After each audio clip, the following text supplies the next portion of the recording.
अस्सलाम वालेकुम class exercise chapter number 6 enzymes का। तो सबसे पहले एमसीक्यूज पोर्शन है वो आप लोग यहाँ से नोट कर लें। नेक्स्ट हम इसके जो अंडरस्टैंडिंग द कॉन्सेप्ट के क्वेश्चन है और शॉर्ट क्वेश्चन है वो हम डिस्कस करते हैं। तो पहला क्वेश्चन ये है कि हाउ वुड यू डिफाइन, कि डिफ़ाइन कैसे करेंगे एंजाइम को और इसकी प्रॉपर्टी क्या है। तो सबसे पहले अगर हम देखें पेज नंबर 107 और 108 पे इसका आंसर गिवन है, वहाँ से देख लें। वैसे मैं थोड़ा सा बता देता हूँ कि एंजाइम जो है बेसिकली ये बायोकैटलिस्ट होते हैं और रिएक्शन को स्पीड अप करते हैं। ये हम डिटेल में डिस्कस कर चुके हैं और इसकी प्रॉपर्टी भी 4-5 बुक पे लिखी हुई है। 10 पेज नंबर 1078 पे, वहाँ से आप देख लीजिएगा।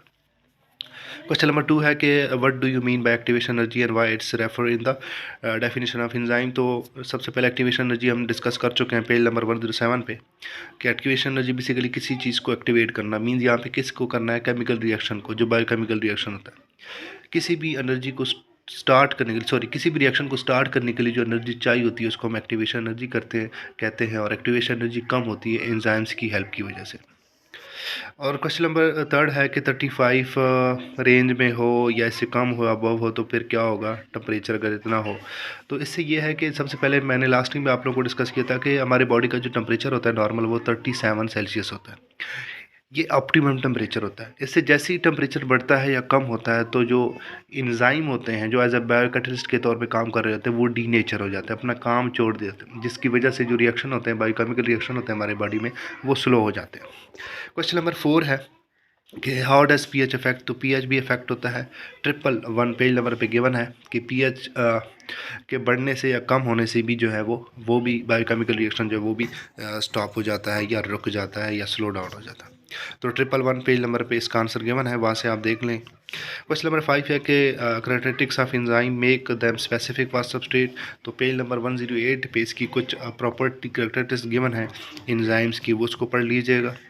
और क्वेश्चन नंबर 6 है briefly describe the factor that affect the activity of enzyme. तो पेज नंबर 109 पे वैसे 3 फैक्टर हैं जो एंजाइम्स की रेट को स्लो डाउन करते हैं। सबसे पहले टेम्परेचर है, दूसरा सबस्ट्रेट है उसकी अमाउंट, और तीसरा हमारे पास पीएच फैक्टर आ जाता है।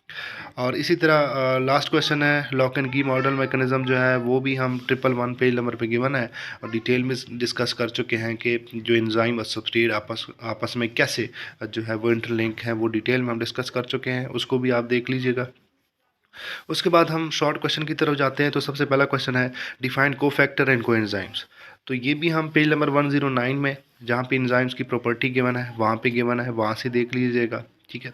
कोफैक्टर और coenzyme, cofactor basically non protein होते हैं और कोएंजाइम जो है बेसिकली जब कोई भी ऑर्गेनिक कंपाउंड लूजली अटैच हो जाए किसके साथ, एंजाइम के साथ, वो उसको कहते हैं। उसके बाद लास्ट क्वेश्चन है what is the main use of enzymes in paper industry. के एंजाइम का पेपर इंडस्ट्री में क्या यूज़ है या क्या रोल है। तो सिंपल सा रोल होता है कि एंजाइम जो है वो स्टार्च को ब्रेक करता है, उसकी विस्कासिटी को कम करता है, और इसी तरह जो स्टार्च होता है वो पेपर इंडस्ट्री में यूज़ होता है। तो ये भी एंजाइम का एडवांटेज है और ये पेज नंबर 109 पे गिवन है कि एंजाइम कहाँ कहाँ पे यूज़ होता है। इसी तरह हमारा